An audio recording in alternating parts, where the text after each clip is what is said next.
Tata IPL mini auction সিএসকের জন্য দারুণ গিয়েছে। চেন্নাই সুপার কিংস তাদের যেখানে যেখানে প্লেয়ার ফিল আপ করা দরকার ছিল সেটা কালকে ফিল আপ করেছে মিনি অকশনে। ওভারঅল সিএসকেরও কিন্তু মিনি অকশন দারুণ গিয়েছে।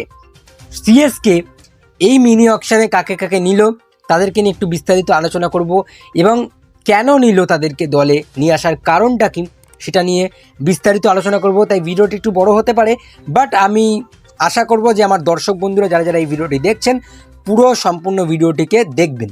তো চলো ভিডিওটি শুরু করা যাক। সবার আগে সিএসকে নিয়ে বলবো যে সিএসকে ম্যানেজমেন্ট যখন অকশন টেবিলে যায়, অকশন রুমে যায়, প্রথমত তারা কিন্তু হা করে বসেছিল। ক্যামেরন গ্রিন আসাতে তারা একটুখানি প্রথম দিকে বিট করে, বাট আমি বলবো ক্যামেরন গ্রিনকে নেওয়ার জন্য তারা কিন্তু ইচ্ছুক ছিল না।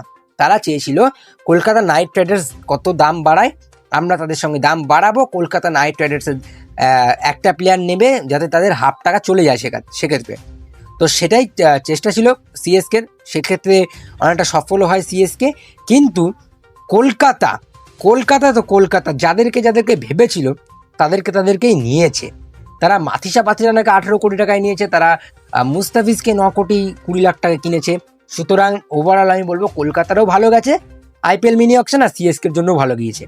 বাট সিএসকে প্রথম দিকে একটুখানি ক্যামেরন গ্রিনের পর কিন্তু একটু ঝিমাচ্ছিল, প্রথম দিকে কিন্তু তারা বিট করছিল না। পরের দিকে তারা কার্তিক শর্মাকে নিয়েছে 14 কোটি 20 লাখ টাকার বিনিময়, আর নিয়েছে প্রশান্ত বীরকে 14 কোটি 20 লাখ টাকার বিনিময়। এক্ষেত্রে তো সিএসকে ফ্যান্সরা অনেকেই অনেক রকম বলছে ম্যানেজমেন্টকে যে সিএসকে ম্যানেজমেন্ট কি গাঁজা সেবন করে অকশন টেবিলে বসেছিল, তারা কি গাঁজা খেয়েছিল? এরকম প্লেয়ারকে নিয়েছে যেখানে পাথিরানাকে নেওয়ার চেষ্টা করেনি, যেখানে গ্রিনকে নিয়ে আসার চেষ্টা করেনি, যেখানে লিভিংস্টনকে নেওয়ার চেষ্টা করেনি, সেখানে এরকম প্লেয়ারকে নিল। আমি এবার একটু ডিটেলসে আসি। কার্তিক শর্মা যাকে 14 কোটি 20 লাখ টাকার বিনিময়ে খেলেছে, এই মুহূর্তে স্মার্ট ক্রিকেট অর্থাৎ সৈয়দ মুস্তাক আলী ট্রফিতে কার্তিক শর্মা মানে বেস্ট হিটার ব্যাটসম্যান রয়েছে। কার্তিক শর্মা অবশ্যই উপর দিক থেকে সেরকম হিটিংটা দেবে সিএসকে। আর সিএসকে যখন কোনো প্লেয়ারকে বেশি দামে কেনে, তোমরা এটা লক্ষ্য করবে, কেকেআর যখন কোনো প্লেয়ারকে বেশি দামে কেনে সেক্ষেত্রে সেই প্লেয়ার কিন্তু সেরকম পারফরমেন্স করতে পারে না। কিন্তু সিএসকে যাকে বেশি দামে কেনে তার পিছনে একটা রহস্য থাকে, এখানে একটা রহস্য লুকিয়ে আছে। কার্তিক শর্মা 14 কোটি 20 লাখ টাকায় কেন কিনবে? তাদের কাছে উইকেট কিপার অপশন রয়েছে। মহেন্দ্র সিং ধোনি যার অপশন রেখে দিয়েছে সঞ্জু স্যামসনকে, যেখানে উইল প্যাটেলের অপশন রয়েছে উইকেট কিপারে, সেখানে কার্তিক শর্মা কেন? আর আমার যতটুকু মনে হচ্ছে কার্তিক শর্মাকে সম্ভাব্য একাদশেও রাখতে পারে সিএসকে। কার্তিক শর্মা তার কারণ সিএসকের আগের বছর মাঝখানটা যখন মিডল অর্ডার ব্যাটসম্যানরা যখন আসে সেখানে অনেকটা স্ট্রাগল করেছে সিএসকে। আগের বছর সেরকম রান করতে পারেনি মিডিলে, তারপরে সেরকম স্পিন ভালো করে কেউ খেলতে পারছিল না, স্পিনারদের বিরুদ্ধে অনেক উইকেট পড়ে মাঝখানে। সেক্ষেত্রে তারা আগে থেকে টার্গেট করে রেখেছিল যে আমরা কার্তিক শর্মাকে নেব, আর ভাবতে পারিনি যে কার্তিক শর্মা এত দামে বিক্রি হবে। তারা হয়তো ভেবে এসেছিল যে 6-7 কোটির মধ্যে কার্তিক শর্মাকে পাবে, বাট 14 কোটি 20 লাখ টাকা এটা একটু বেশি হয়ে গিয়েছে, সবাই বলছে সেটা। বাট আমি বলবো সিএসকে অপশন তো শেষ, এখন অত কিছু ভাবতে হবে না, কার্তিক শর্মা ভালো অপশন। 14 কোটি 20 লাখ টাকা যদিও তারা নষ্ট করেছে, বাট আমি বলবো এটা বিফলে যাবে না। দ্বিতীয়ত তারা প্রশান্ত বীরকে কিনেছে 14 কোটি 20 লাখ টাকার বিনিময়। এবারে অনেকেই বললো প্রশান্ত বীরটাকে, আমি একটু বলে দিই, সিএসকে রবীন্দ্র জাডেজাকে ছেড়েছিল এবং রবীন্দ্র জাডেজা এখন এই মুহূর্তে রাজস্থান রয়্যালসে।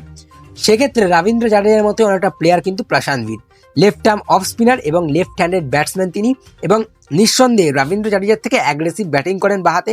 আর হয়তো মহেন্দ্র সিং ধোনির আগে নামবে, বাট আমি বলবো মহেন্দ্র সিং ধোনি এইবার আইপিএল যেহেতু তার শেষ আইপিএল হতে পারে, তো সেক্ষেত্রে আমি বলবো একটু আগে আসতে, একটু ফ্যান্সদের আর একটু মনোরঞ্জন করতে পারে। বাট আমি বলবো প্রশান্ত বীর 14 কোটি 20 লাখ খারাপ ডিল না, এটাও ভালো ডিল, এটাও বিফলে যাবে না। বাট দেখো সিএসকে আগে থেকে ভেবে রেখেছিল এরা হয়তো অত দামে যাবে না, এদেরকে হয়তো 4-5 কোটি টাকার মধ্যে পেয়ে যাবে সিএসকে, এটাই ভেবে রেখেছিল, যার জন্য সেটা হয়নি। যার জন্য প্রশান্ত বীরকে 14 কোটি 20 লাখ টাকা দাম উঠেছে, আর কার্তিক শর্মাকে 14 কোটি 20 লাখ টাকায় দুজনকে নিয়েছে। বাট আমি বলবো এদের বিফলে যাবে না, 28 কোটি টাকায় বিফলে যাবে না। কার্তিক শর্মা প্রশান্ত বীর দুজনকেই একাদশে নেবে, তার কারণ যেহেতু 28 কোটি টাকা তাদের উপর খরচা করেছে, বসানোর জন্য তো করেনি, তাদেরকে একাদশে রাখবে বলেই করেছে। তো সেক্ষেত্রে এরা দুজনকে হাফ টাকা দিয়ে দিয়েছে। 3 নম্বরে তারা নিয়েছে রাহুল চাহারকে। এখানে আমি একটু শকিং, রবি বিষ্ণয়কে না কেন? রবি বিষ্ণয়কে নিয়ে আসতে পারতো, রাহুল চাহারকে কেন? রাহুল চাহারকে নিয়ে এসছে, আমি একটুখানি এটা প্রথমত ভাবছিলাম যে রাহুল চাহার, কারণ রবি বিষ্ণয় অনেক দামে চলে গেছে। তারা দেখো ভেবে রেখেছিল কার্তিক শর্মা প্রশান্ত বীরকে 28 কোটি না হলেও 20 কোটির মধ্যে নেওয়ার চেষ্টা করবে। সেক্ষেত্রে রাবি বিষ্ণয়কে নিলে তাদের দলটা পুরো শর্ট হয়ে যাবে, যে নূর আহমেদের সাথে ভালো কাজটা করতে পারবে। সেক্ষেত্রে তারা রাহুল চাহারকে শেষমেশ নিয়েছে, যে চেপকের পিছে মোটামুটি কাজ করে দেবে, ঠিক আছে। 4 নম্বরে তারা ম্যাট হ্যান্ডিকে নিয়েছে 2 কোটির বিনিময়ে, 5 নম্বরে আকেল হোসেনকে নিয়েছে, 6 নম্বরে ম্যাথিউ শটকে নিয়েছে 1.5 কোটির বিনিময়ে, 7 নম্বরে জ্যাক ফোক্সকে নিয়েছে 75 লাখ টাকার বিনিময়ে, 8 নম্বরে সরফরাজ খানকে নিয়েছে 75 লাখ টাকার বিনিময়ে। এবারে বলবে ম্যাথিউ শটকে কেন নিল 1.5 কোটি টাকা দিয়ে? দেখো, ম্যাথিউ শট খুব ভালো ডিল, এটা খুব ভালো ডিল। সিএসকে এই কাজটা খুব ভালো কাজ করেছে, তার কারণ তারা ম্যাক্সওয়েলকে ট্রাই করার চেষ্টা ছিল, তারা কোপার কর্নালিকে ট্রাই করার চেষ্টা ছিল, একটা ভালো অফ স্পিন অলরাউন্ডার পেয়ে গেছে ম্যাথিউ শট, যে আশ্বিনকে যেহেতু তারা ছেড়ে দিয়েছিল, অফ স্পিন করতে পারবে ম্যাথিউ শট, একটা right handed off spinner. Moeen Ali, আমরা অনেক সিজনে দেখেছিলাম যে মঈন আলীকে সিএসকে খেলাতো, সেরকম একটা কাজ করতে পারে ম্যাথিউ শট। আকিল হোসেনকে নিয়ে বলি, আকিল হোসেন, এই যে আকিল হোসেনকে নিয়ে এত কথা, যে আকিল হোসেনটা কে, আমি বলে দিই, আকিল হোসেন 3D প্লেয়ার। এই প্লেয়ারটা ব্যাট হাতে, বল হাতে, ফিল্ডার হিসেবে 3 দিক থেকে কিন্তু দক্ষ, এবং এই মুহূর্তে তাকে বলার লিস্টে কেন রাখা হয়েছে, তিনি অলরাউন্ডার, কিন্তু প্রপার অলরাউন্ডার। তিনি ব্যাটটাও ভালো করেন, বলিংও ভালো করেন, ইভেন T20-তে মাত্র 7-এর অ্যাভারেজে তিনি বল করেন, মানে প্রত্যেক ওভারে 7 রানের মতো খায়। তো সেক্ষেত্রে একটা ভালো চয়েস আকিল হোসেন, কম দামে পেয়েছে। আর ম্যাট হ্যান্ডিকে তো বলেই দিই, ম্যাট হ্যান্ডি অবশ্যই সেটা নেথান এলিসের ব্যাকআপ। ম্যাট হ্যান্ডি উপর দিক থেকে বল করতে পারে, বাট সিএসকে আমাকে একটা দিক থেকে একটু মানে চিন্তায় ফেলে দিয়েছে, যে সিএসকে ডেথ ওভার বলের কে আছে? নেথান এলিসকে ছাড়া সিএসকে ডেথে বল করাবে কাকে? ইভেন যদি নেথান এলিসের ভুল করে চোট লেগে যায়, তাদের কাছে ডেথ ওভার অপশান নেই, যেটা আমাকে একটু চিন্তায় ফেলছে। আচ্ছা, 7 নম্বরে জ্যাক ফোক্স, এটাও ভালো অপশন 75 লাখ টাকা দিয়ে। 8 নম্বরে সরফরাজ খানকে নিয়েছে। এবার বলবো সরফরাজ খান এই মুহূর্তে স্মার্ট ক্রিকেটে দারুণ পারফরমেন্স করছে মুম্বাইয়ের হয়ে। 15 বলে 50 রান তিনি করলো মুম্বাইয়ের হয়ে, এবং ইভেন সেই ম্যাচে 23 বলে 70 না 75 রানে একটা ইনিংস খেলেছিল, যেই ম্যাচটা মুম্বাই জিতেছিল, এবং সরফরাজ খান ম্যান অফ দ্য ম্যাচ হয়। তো সেখানে তারা ওই সময় ওই অকশানে তিনি কালকেই করেছিল, তো সেখানে সরফরাজ খান এই মানে ভেবেছিল যে তার দামটা একটু বেশি যাবে, বাট সিএসকে তাকে নিয়েছে 75 লাখ টাকার বিনিময়ে। আমি বলবো ভালো, বাট উপর দিকের ব্যাটসম্যান অনেক রয়েছে তাদের কাছে ভাই। মাহাত্রে রয়েছে, উর্বিল পাটেল রয়েছে, ঋতুরাজ গায়কোয়াড় রয়েছে, সঞ্জু স্যামসন রয়েছে, কার্তিক শর্মা রয়েছে, সরফরাজ খান রয়েছে। 6টা ব্যাটসম্যান কোথায় খেলাবে সিএসকে?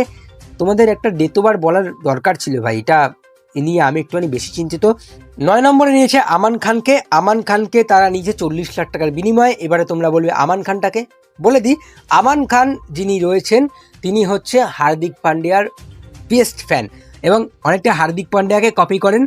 বলিং অ্যাকশনটা অনেকটা ওর মতোই, হার্দিক পান্ডিয়ার মতো, আর ব্যাটিং স্টাইলটাও অনেকটা হার্দিক পান্ডিয়ার মতো। সেক্ষেত্রে আমি বলবো ওভারঅল যতটুকু ফিল আপ করার দরকার ছিল সিএসকে করেছে। আমি অকশন মানে টেবিলে সিএসকে দেবো 10-এ 8, তার কারণ ডেথ ওভার একটা বলার ভালো নিতে পারতো, আর রাহুল চাহারের জায়গা বিষ্ণুকে নিতে পারতো। সেক্ষেত্রে আমি 2 পয়েন্ট কেটেছি। আর ওভারঅল যদি একাদশ নিয়ে আসি, যদি একাদশটা তৈরি করি, সেক্ষেত্রে আমি 10-এ 9 দিচ্ছি ভাই, এর বেশি আমি দিতে পারছি না। সিএসকে টিম ভালো আছে, বাট ডেথ ওভার বলিংটা একটু কাঁচা রয়েছে, আমি দেখতে পারছি। নেথান এলিসের সেই কাজটা কে করবে? নেথান এলিসের যদি ভুল করে চোট লেগে যায়, সেক্ষেত্রে তার ব্যাকআপ কে হবে, সেটাও ভাবা উচিত ছিল সিএসকের। বাট ওভারঅল ভালো গেছে সিএসকের অকশন, মোটামুটি ভালো গেছে, আমি খারাপ বলবো না। তোমাদের কেমন লাগলো এই ভিডিওটি অবশ্যই জানাবে। ভিডিওটি ভালো লাগলে অবশ্যই লাইক করবে, বেশি বেশি করে শেয়ার করবে। আমাদের চ্যানেলে যদি নতুন হয়ে থাকো, অবশ্যই চ্যানেলটিকে সাবস্ক্রাইব করে পাশের দেওয়া বেল আইকনটিকে অন করে দেবে, এবং তোমরা কত দিচ্ছ সিএসকে 10-এর মধ্যে সেটাও জানিয়ে দেবে। চলো, আজকে আর বেশি কিছু বলবো না, এতটুকুই থাকুক ভিডিওটা। চলো, টাটা।